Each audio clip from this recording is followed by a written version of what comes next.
Hello students, ये आपके सामने एक बहुत महत्वपूर्ण क्वेश्चन आ चुका है। ये जेईई एडवांस का क्वेश्चन है। हमारे स्टूडेंट्स ने डाउट में अभी पूछा है, तो आप देख सकते हैं इस क्वेश्चन में। Consider a uniform spherical charge distribution of radius r1। ये radius r1 centred at the origin. O इसका सेंटर। In this distribution a spherical cavity of radius r2। ये कैविटी है centred at point P. P इसका centre with distance O P is equal to ये distance है ये, और a is equal to r1 minus r2 in figure. If the electric field inside the cavity eight position r, then the correct statement. तो जो यहां पे कोई भी जनरल पॉइंट है ए, जिसकी यहां से डिस्टेंस है कितनी r, इस पर इलेक्ट्रिक फील्ड बताने को कह रहे हैं। पहला ऑप्शन आ रहा है, ऑप्शन और देख लें यहां पे आप। Electric field is uniform, magnitude independent of r2 but direction is depend on r। E is uniform, magnitude is depend on r2 and direction on r। ठीक है, इसमें E is uniform, magnitude is depend on a but direction depend on E। ठीक है, E is uniform, both magnitude and direction depend on E। तो इस question को आप तभी कर सकते हैं जब आपको थोड़ी सी कुछ एक्स्ट्रा चीज़ें सीखनी पड़ेंगी। एक तो ये सीखना पड़ेगा कि किसी भी जो सॉलिड स्फेरिकल चार्ज्ड कंडक्टर है उसके अंदर इलेक्ट्रिक फील्ड कैसे निकालते हैं। ठीक है, तो इसका डेरिवेशन हम अलग से करेंगे। अभी तो आपको जो है फार्मूला बता देते हैं। तो ये एक नॉन कंडक्टिंग स्फीयर है जिसके अंदर चार्ज यूनिफॉर्मली डिस्ट्रीब्यूटेड है। पूरे स्फीयर के अंदर इस तरीके से चार्ज डिस्ट्रीब्यूटेड है। ठीक है, मतलब चार्ज इसके पूरे वॉल्यूम में है। इसके अंदर आर डिस्टेंस पे एक पॉइंट पी है। तो इस पर इलेक्ट्रिक फील्ड का फॉर्मूला क्या होता है। ठीक है, तो इस पे इलेक्ट्रिक फील्ड का फॉर्मूला होता है rho upon 3 epsilon not into r, और ये आर वेक्टर है क्योंकि प्लस है तो इलेक्ट्रिक फील्ड आउटवर्ड होगी, अगर माइनस हो तो इनवर्ड, तो यहाँ माइनस आ जाएगा। ठीक है, तो ये फॉर्मूला आपको एक याद रखना पड़ेगा। इसी से पूरा क्वेश्चन जो है आपका सॉल्व होगा। ठीक है, चलिए तो आप अपन क्वेश्चन पे वापस आ जाते हैं।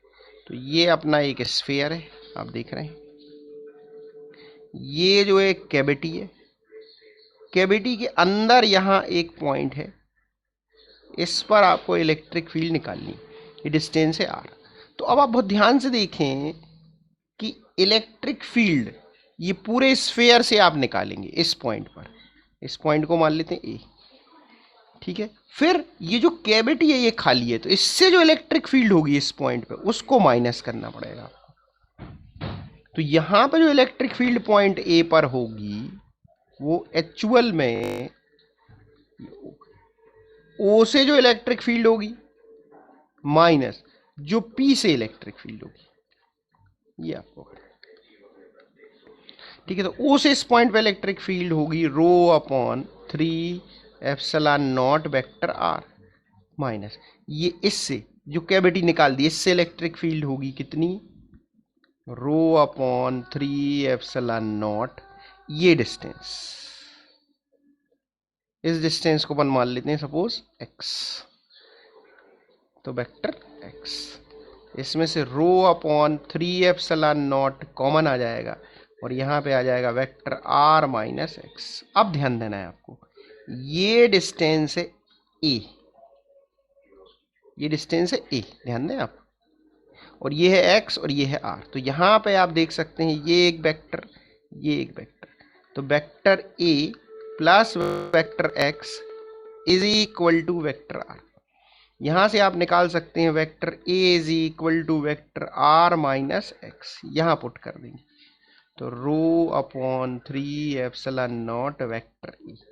तो इसका मतलब है कि आंसर ये आ गया कि जो इलेक्ट्रिक फील्ड है वो किस पे डिपेंड कर रही है, इसके कैविटी की जो है, कैविटी के सेंटर की पोजीशन पर, कहीं भी किसी भी पॉइंट पर, मतलब यूनिफॉर्म इलेक्ट्रिक फील्ड है।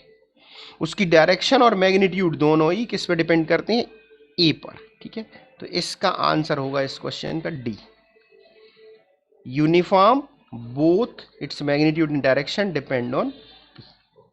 तो ये बहुत ही अच्छा क्वेश्चन है, ठीक है।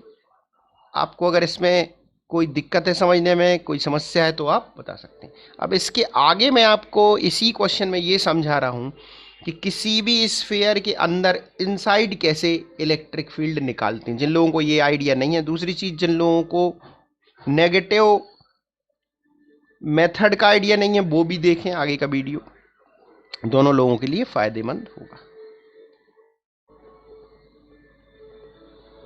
ठीक है। देखिए, तो ये स्फीयर है। अब इसके अंदर यहां पे कोई पॉइंट पी है, यहां पे आपको इलेक्ट्रिक फील्ड निकालनी, और ये पूरा चार्ज इसके अंदर है। ये सॉलिड नॉन कंडक्टिंग स्फीयर है, यूनिफॉर्मली चार्ज्ड है।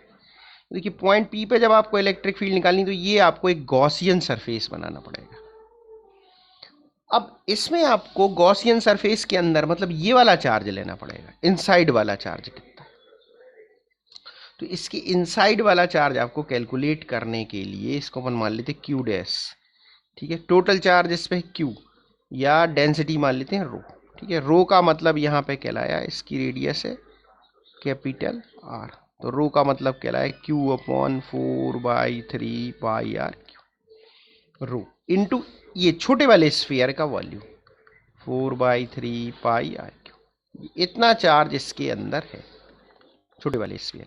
अब अगर गॉस थ्योरम यहाँ अप्लाई करेंगे अपन, तो E इंटू ये area 4πr² is equal to charge कितना है, rho 4/3 pi are Q upon epsilon naught. यहां से आप देख सकते हैं 4πr² कैंसिल, तो यहां से इलेक्ट्रिक फील्ड का फॉर्मूला आ जाता है rho upon 3 epsilon not into r. और अगर पॉजिटिव चार्ज है तो आउटवर्ड होगी, तो ये इसको आप वेक्टर में लिख सकते हैं। ये वेक्टोरियल आंसर हो गया।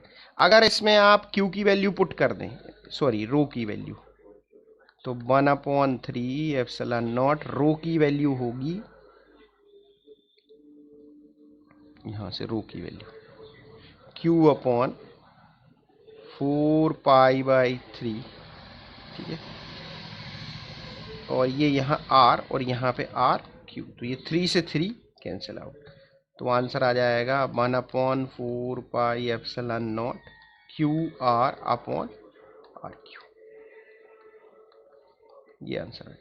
तो अब दोनों तरीके से आंसर याद रखें, Q में भी याद रखें और रो में भी याद रखें, बहुत जरूरी है, बहुत ही महत्वपूर्ण है, ठीक है। अब इसके बाद मैं आपको समझा रहा हूं नेगेटिव मास मेथड क्या होती है। देखिए, ये कोई स्फीयर है, ये सेंटर रो है। इस पॉइंट पे अगर आपको इलेक्ट्रिक फील्ड निकालनी है, ये इसके अंदर चार्ज है यूनिफॉर्मली रो, तो आप तुरंत निकाल लेंगे भाई, अभी अभी फॉर्मूला अपन ने पढ़ा है, rho upon 3 epsilon not into vector r. लेकिन अगर ये यहां एक कैविटी है, अब तो आपको क्या करना पड़ेगा, तो आपको ये करना पड़ेगा कि इस कैविटी की इलेक्ट्रिक फील्ड को इसमें से कम करना पड़ेगा।